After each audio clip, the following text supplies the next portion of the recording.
So, if there's one thing I've noticed about Smogon's tiering system over the years, it's that generally the public perception of it seems to be kind of really good. And that's awesome. I think it's a great tiering system myself. Funnily enough, I've seen some people kind of wish that other games had a similar system, and it kind of makes sense as to why. It's got a lot going for it. If you're not familiar with how it works, Smogon's tiering system is a usage-based system with multiple tiers. OU or overused is the standard tier, and Pokemon too strong for the tier get banned to Ubers. However, Pokemon that aren't being used enough in the tier will drop to the tier below, that being UU or underused. If Pokemon aren't being used in UU, then they can drop to RU, rarely used, then to NU, never used, then to PU, which doesn't stand for anything, it's just a haha uh-oh stinky joke. You know how we are, we have fun around here. And if you're not performing in PU, you can drop to untiered, which sounds a little hopeless, but honestly, it might not all be that bad, because there are unofficial tiers below PU like ZU, zero used, and SU, sub-zero used, where these Pokemon can still perform, even though these tiers are generally a bit quieter. Also, if you've ever watched any of my RBY videos, you might have noticed that I've never brought up Rarely Used, and there's a very good reason as to why. Rarely Used was introduced in Generation 5, and to this day, it's the only tier ever introduced to go between two existing tiers rather than just below the lowest current tier, the same way PU was introduced below NU. Because of this, there is just no RU for Gens 1 to 4. There's no demand for it, and it would be extremely hard to make work. Adding PU to RBY made sense because you could just take all of NU's biggest losers and dump them right in. Adding RU to RBY would just be a completely fruitless endeavour, and there's no demand for it, so it's probably never going to happen. In Gens 8 and 9, the threshold for a Pokemon dropping to a lower tier is receiving below 4.52% total weighted usage, and in Gens 4 to 7, it was 3.41%. Generations 1, 2, and 3 were never usage-based. Pokemon were placed in tiers based on individual viability, and while that might raise a few red flags if you didn't know that, it honestly works just fine. This is also the standard for tiers once they're just no longer a part of the current generation. And like, these meta games have had a lot more time to marinate. They've got smaller player bases, but the meta games themselves are more well understood, and the high-skilled players that are still playing these tiers have the experience to make informed decisions when it comes to tiering, so it works out just fine, although it does lead to some funny stuff that I will be mentioning later on. What's great about this tiering system is that it just gives Pokemon that don't necessarily fit the main metagame, like current gen overused, a great chance to shine somewhere else. You know, like I've talked before about people trying to run Charizard in RBY OU, where it literally just doesn't. But like, it's a really good Pokemon it never used. This is probably why I've seen other people wish other games had something like this too, you know? Just like, other games having silly little places where low tiers can run amok and just, you know, have a grand little time together. Wouldn't that be nice? However, as incredible as this tiering system is, it doesn't necessarily mean that every single Pokemon has a chance to shine somewhere, right? Like for a start, some Pokemon are just actually too shit to get anything done anywhere. Like, listen, Beautifly? That's not on us, you can't blame us for that. That's between you and Game Freak. You see, just because a Pokemon drops from one tier to another doesn't necessarily mean it's gonna fit right in, and I don't mean it's like, oh, it's also bad here, it's gonna drop to the next tier again. No, a Pokemon can drop from one tier to the tier below, and then be kind of really fucked up in that tier. And then you've got a bit of a problem.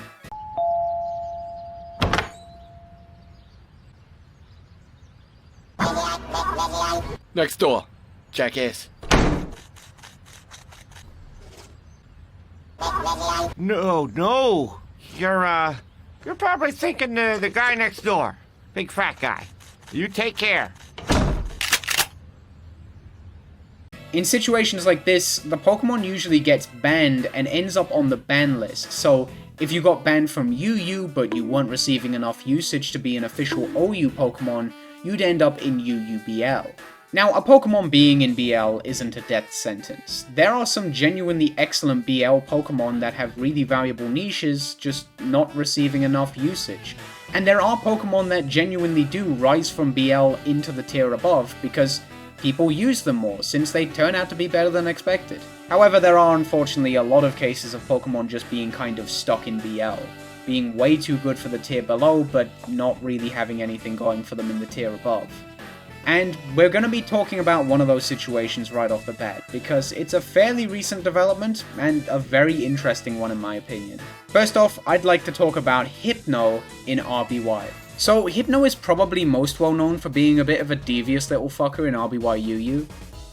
Well, that and scaring 10-year-olds with unrestricted internet access back in the day, but mainly the UU thing.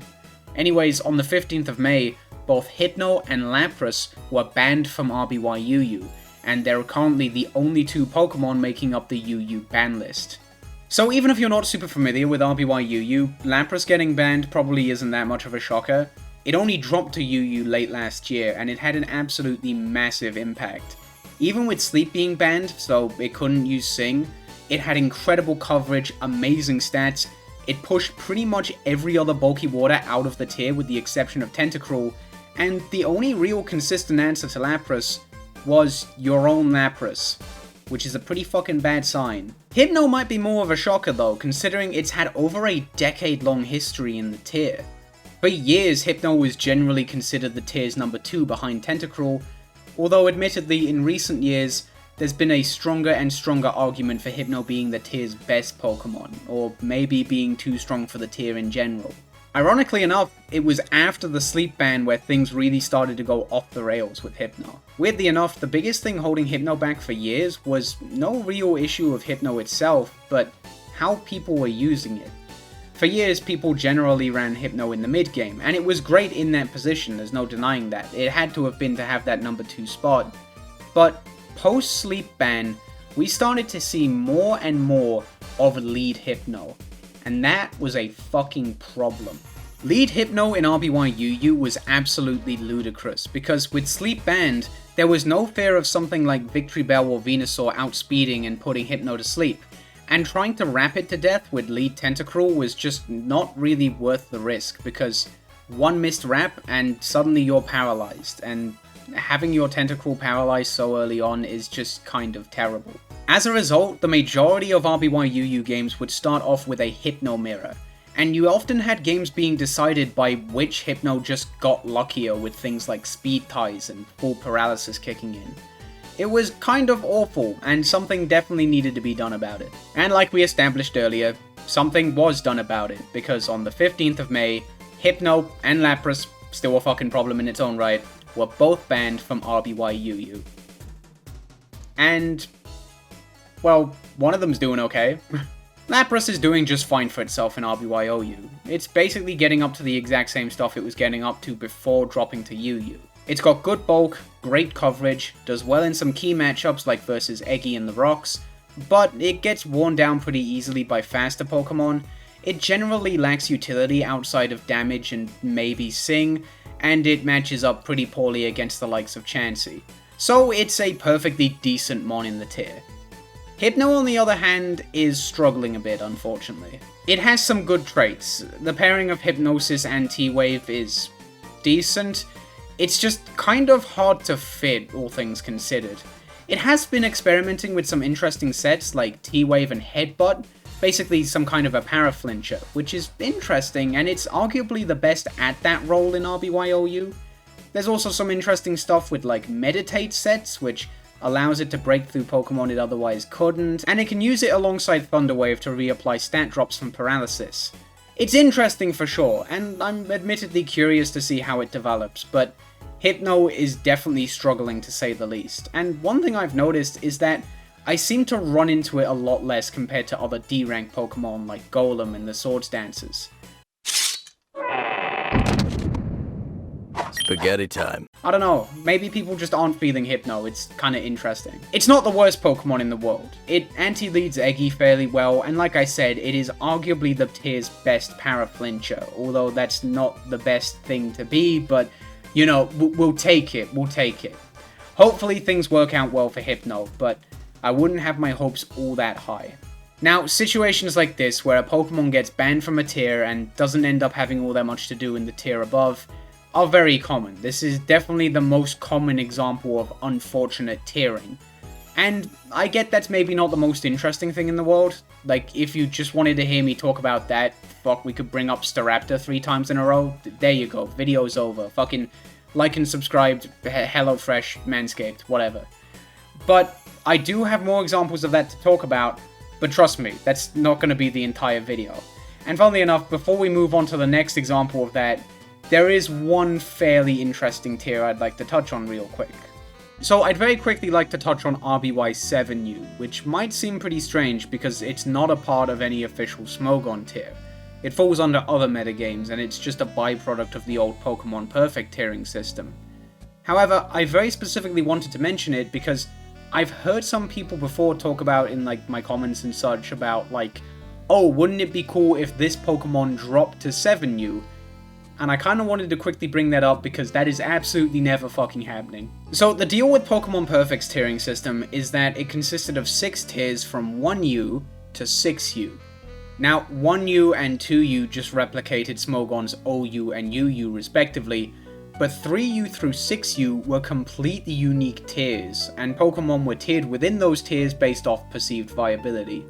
And admittedly, it was a little bit all over the place. I don't think a lot of people played the lower Pokemon Perfect tiers, and as a result, I don't know, some of the placings are a little bit questionable. Because 7U is just made up of Pokemon that weren't ranked in 6U, there's a lot of Pokemon ranked low in 6U that probably could have fit right into 7U. You know, Pokemon like Onix, Dratini, Seel, Pikachu, these Pokemon were not good in 6U, and I don't know, maybe they would have been perfectly fine in 7U. I think a lot of people are curious about that, but it's just not happening.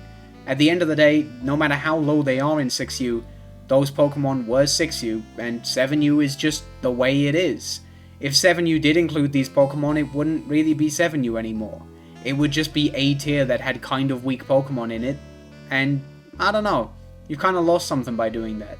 7U seems to be in a relatively good place right now, so there's not really any need to mess with it like this.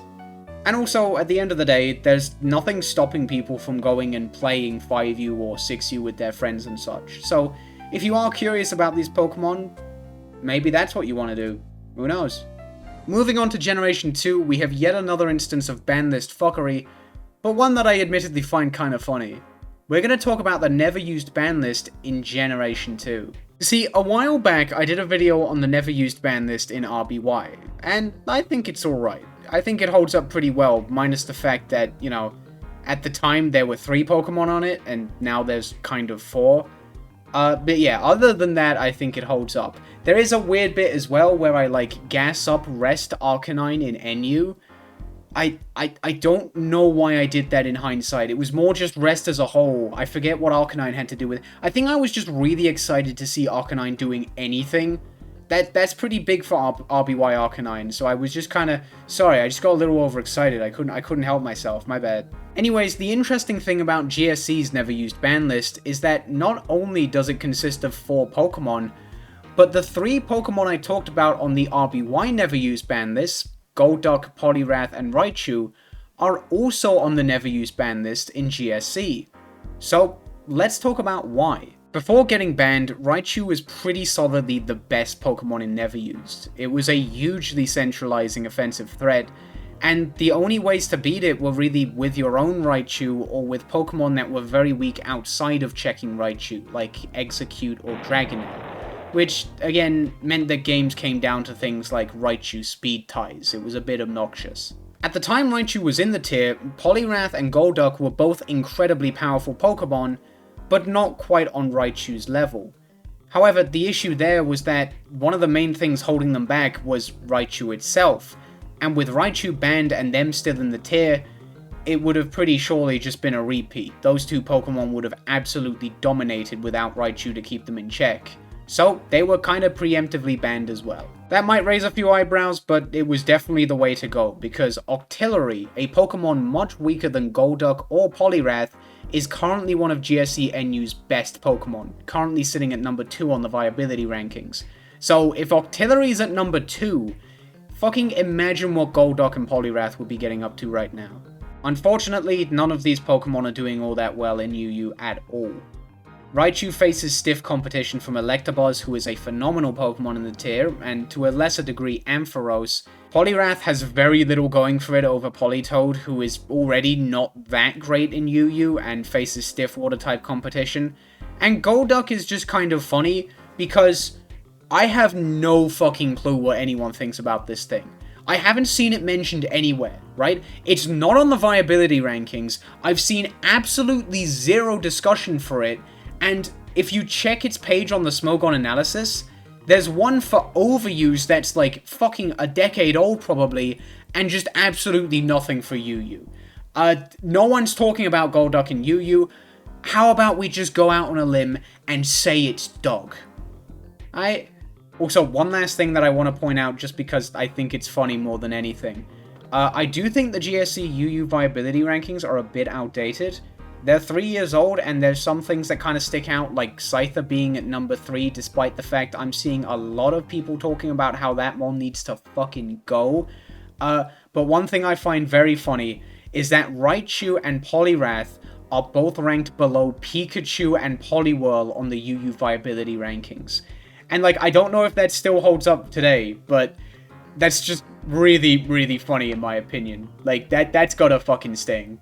Moving on to Generation 3, we've got more shenanigans with the UU ban list, but I promise this one's different, and honestly kind of brilliant in hindsight. I want to talk about Jumpluff, who, hilariously enough, kind of has the exact opposite problem to your typical stuck in UUBL with nothing to do in OU situation.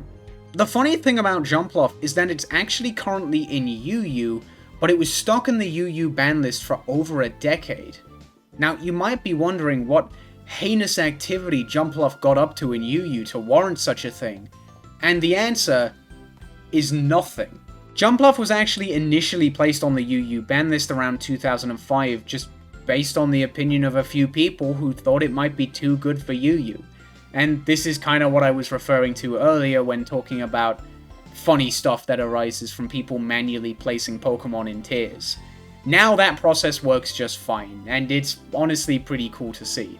But like, way back when this whole tiering process was new, yeah, it was a bit all over the place, but it is admittedly very charming.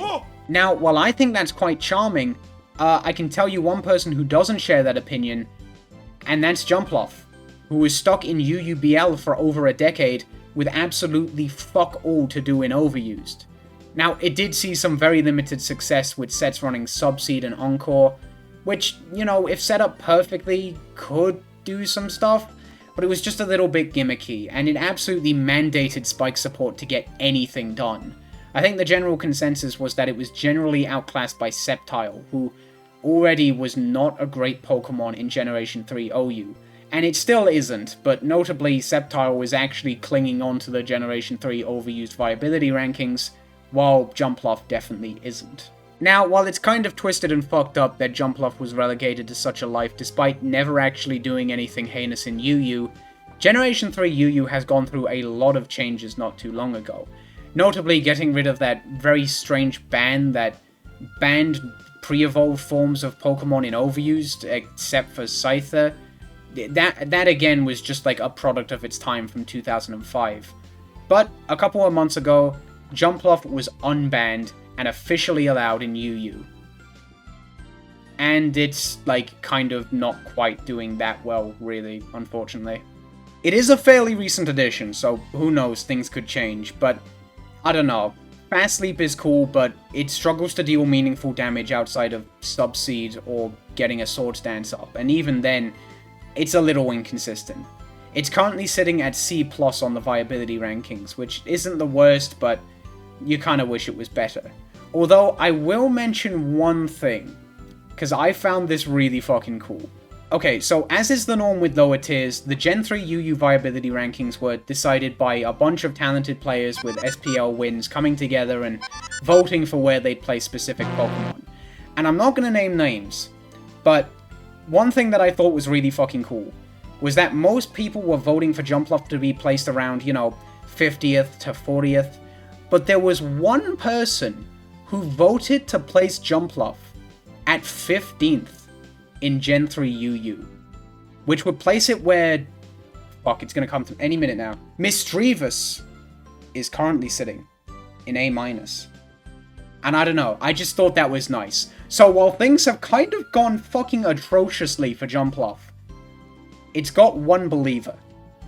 And that's beautiful. Also, while we're on the topic of Generation 3, I think it's only fair that we touch on Why Not. Despite being a stupid dumb blue baby, Why Not has been stuck in Ubers for years, and that's primarily due to the combination of Shadow Tag and Encore. Now don't get me wrong, the combination of Shadow Tag and Encore, especially in Gen 3, is incredibly fucked up, so banning it was the right move, but getting banned alongside Wobbuffet just kind of leaves Why Not with nothing to do. Wobbuffet isn't amazing in Generation 3 Ubers, but it's a solid Pokemon that has a very, very valuable niche, and it does it well. It's an incredible trapper, but the things that Why Not actually has over Wobbuffet are just so insignificant that it doesn't really leave it with a place in the tier. The closest thing to a legitimate upside that Why Not has over Wobbuffet is the fact that it takes more damage, which means that it can dish out more damage with Counter and Mirror Coat, which, to be fair, is your only way of dealing damage, so that might look kind of tempting. For example, if Standard Latias hits you with Thunder and you use Mirror Coat in return, Wobbuffet has a minuscule chance of one-hit KOing, while Why Not always will. Now, this is not super good, because at the end of the day you are taking more damage. Like, Wobbuffet is relatively tanky, while Why Not, any little bit of chip damage can put you in KO range of something like Groudon Earthquake or Kyogre Surf. It's pretty fucking nasty. There is also the argument that you could run Why Not alongside Wobbuffet to just have a diet Wobbuffet. But man, if you want a second trapper, just run like Dog Trio or like Pursuit Metagross. I know that's not really a trapper, but like, God, don't make excuses to use Why Not. Like please don't. Why Not is pretty much useless in Generation 3 Ubers, and it's currently chilling in D rank with honorary Uber Mr. Mime, who is basically banned from Overused because its only ability is banned from Overused. Now, moving on to Generation 4, we're finally done with Pokemon in UUBL that have nothing to do in OU. And now, I'd like to talk about two Pokemon that are stuck in OU with nothing to do in OU. I'd like to talk about Dusknoir and Electivire. Now, both of these Pokemon have been ranked as OU since release, despite having pretty much nothing to do in the tier. If you take a look at the Pokemon Showdown team builder, if you're making a team for Generation 4 OU, you'll notice that these guys are marked as OU by technicality.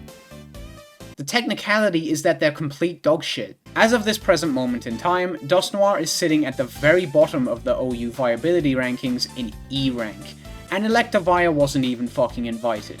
He's sitting outside, he's just not fucking here. This isn't like a recent development either. If you go back and look at the 2014 viability rankings, you'll find both of these guys in D rank, which on that viability ranking is the lowest available rank. So yeah, this isn't news.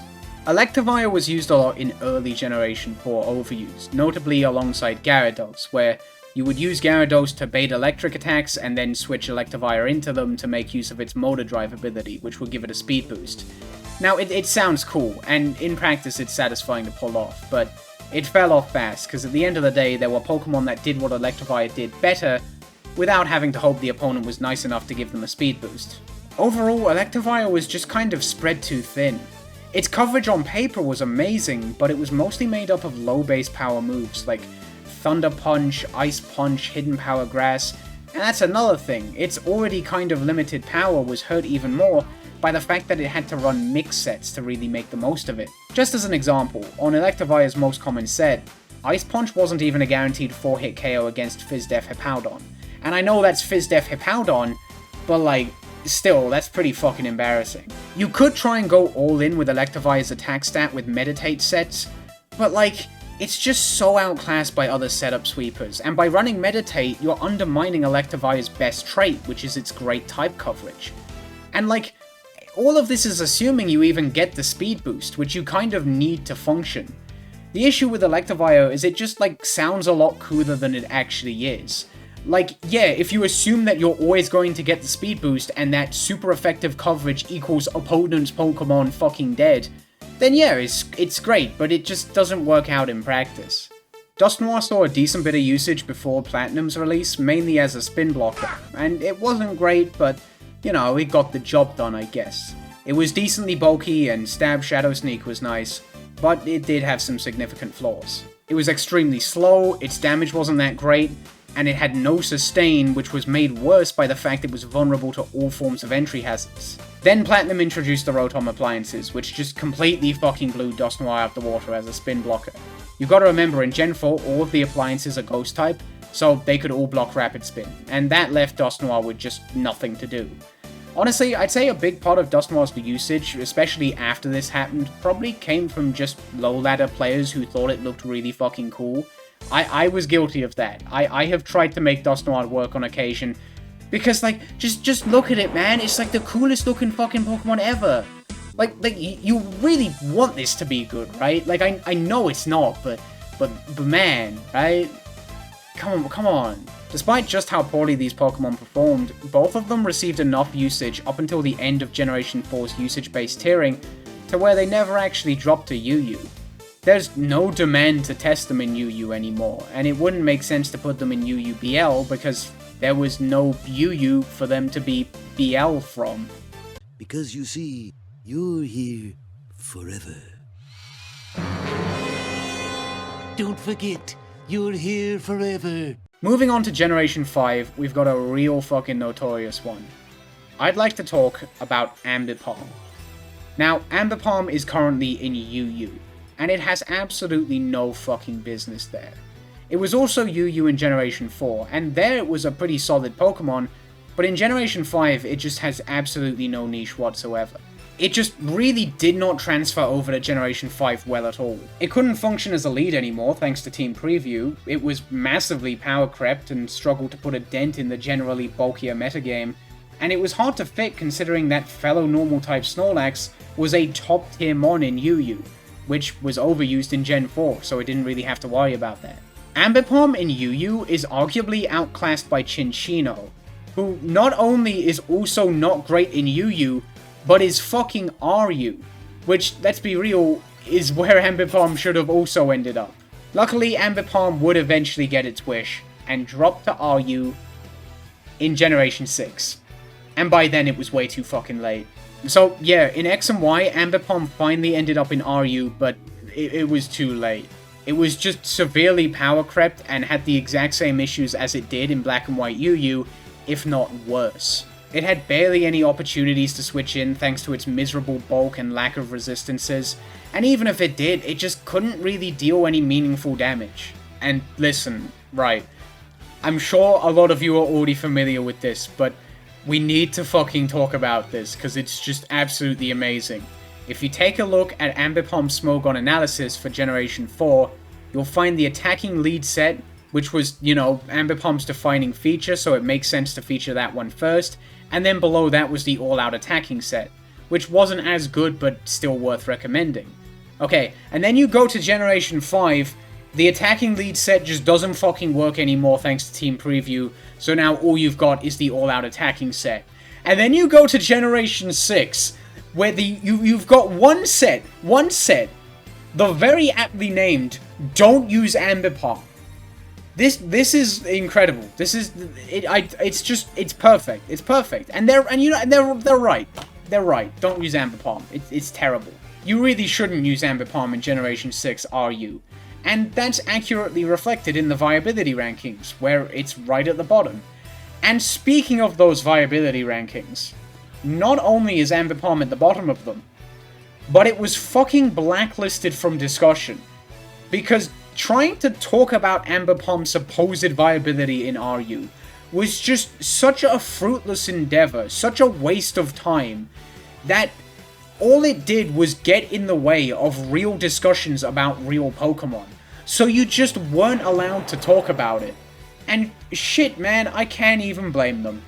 Now, all of this does raise the question, though. If Ambipom was so terrible in Generation 6 RU, why were people using it? And personally, I have a bit of a theory. I think Ambipom is just the ultimate noob trap. Right? So, first of all, you've got a lot of people talking about why it's bad. It's ranked very low in the viability rankings, you're not allowed to talk about it. it's bad. And in the brain of a stupid idiot low-ladder teenager, that means it's underrated. Secondly, Ambipom just has some traits that, like, seem a lot better than they actually are, right? So everyone's aware of Sizzle, right? Technician Bullet Punch. Everyone knows that's really good. So then you look at Ambipom, and you see Technician Stab Fake Out. Wow, that's like even better, right? Man, I wonder if there's anything else I can make use of Technician with. Oh, Technician Double Hit? You mean I have a 150 base power stab? Wow, this thing's gotta be incredible. Ignore the fact that no one ran double hit on this, because it did, even with stab, 4.5 more base power than return, and it had 10% less accuracy, but it didn't matter, right? When you're young and you're just looking at Pokemon and you see shit like this, you start putting things together in your head and you're like, I'm a fucking genius. How has no one else figured this out? Ambipom's gonna be the next biggest thing and I'm gonna prove it. To some guy at 1100 points on the ladder. Now, there's one more Pokemon I'd like to talk about, and it requires going back to Generation 5 for a minute. It's Genesect. You knew I was going to talk about Genesect before you even opened this video. If you just got back from preschool and you've accidentally ended up on this video because mommy left you unattended with the iPad again, even you knew I was going to talk about Genesect. It's just how it is. So, Genesect was banned from Black and White Overused pretty soon after its introduction in Black and White 2.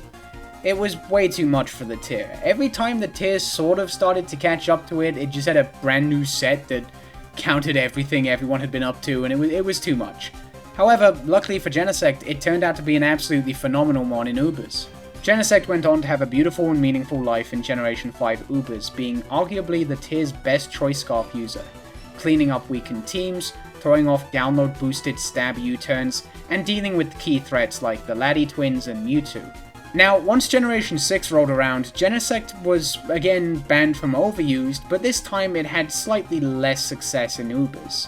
It didn't match up well versus Xerneas at all, who was one of the most prevalent ones in the tier, and a lot of its old targets were just gone, like the Laddie Twins, who were still waiting on Soldew, or could play around it, like Mewtwo, thanks to the existence of Mega Mewtwo X. Then Oras rolled around, and then everything just completely went to shit for Genesect.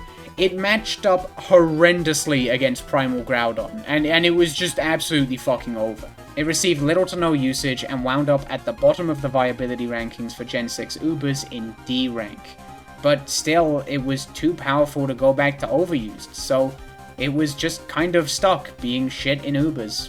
Then Generation 7 rolled around, Genesect got banned from Overused, rocked up to Ubers. Oops, hi Primal Groudon, you're still here, guess I'll go fuck myself. And yeah, Genesect once again wound up in D rank, having nothing to do in Ubers. Except this time it happened right away. It didn't have any phase where it was kind of okay for a bit. It was the exact same song and dance in Generation 8, banned from Overused, trash in Ubers, and luckily Genesect just isn't in Generation 9. Which is good for me, because not only do I not own Scarlet and Violet, but I've never played a single game of Generation 9 on Pokemon Showdown, so Genesect not being here means I don't have to pretend I know anything about it. Remember the funny fish? Yeah. How's crystallization going? Do you remember Purple Primeape?